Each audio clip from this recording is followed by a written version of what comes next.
Thank you all for your duty to this commission. We will begin with Deputy Chairman Sherbina's briefing, and then we will discuss next steps, if necessary. Thank you, Comrade General Secretary. I'm pleased to report that the situation in Chernobyl is stable.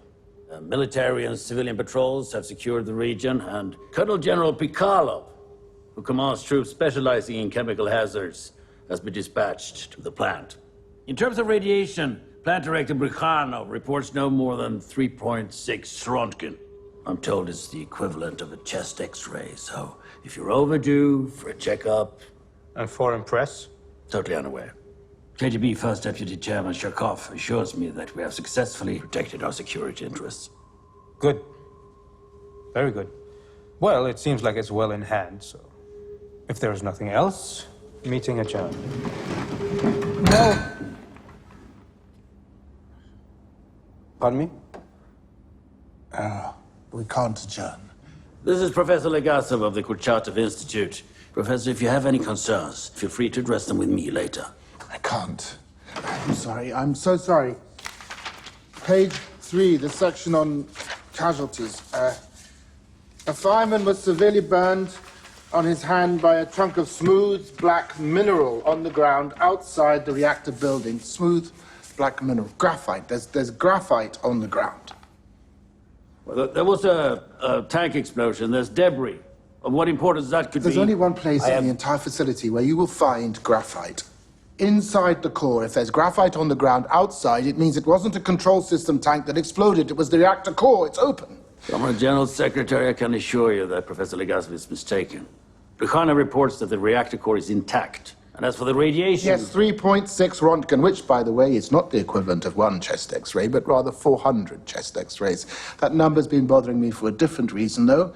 It's also the maximum reading on low-limit dosimeters. They gave us the number they had. I think the true number is much, much higher. If I'm right, this fireman was holding the equivalent of 4 million chest X-rays in his hand. Professor Legasov, there's no place for alarmist hysteria. It's not alarmist if it's a fact. Well, I don't hear any facts at all. All I hear is a man I don't know, engaging in conjecture, in direct contradiction to what has been reported by party officials. I apologize. I didn't mean, please may I express my concern as calmly and as respectfully as Professor Legasov. Boris, I will allow it.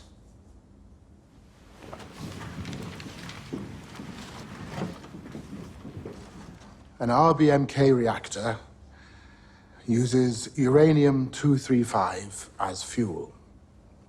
Every atom of U-235 is like a bullet, traveling at nearly the speed of light, penetrating everything in its path: woods, metal, concrete, flesh.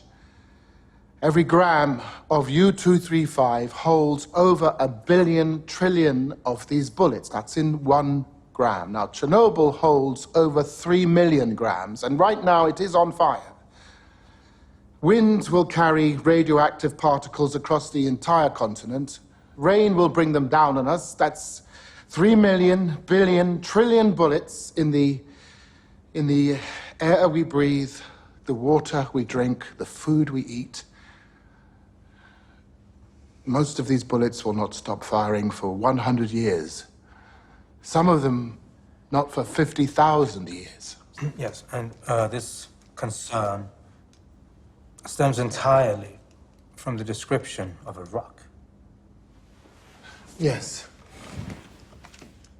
Comrade Sherbina, I want you to go to Chernobyl.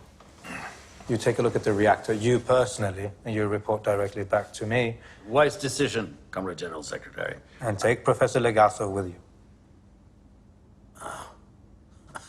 Forgive me, Comrade General Secretary, but I don't... Do you know how a nuclear reactor works? No. No. Well, then how will you know what you're looking at? Meeting adjourned.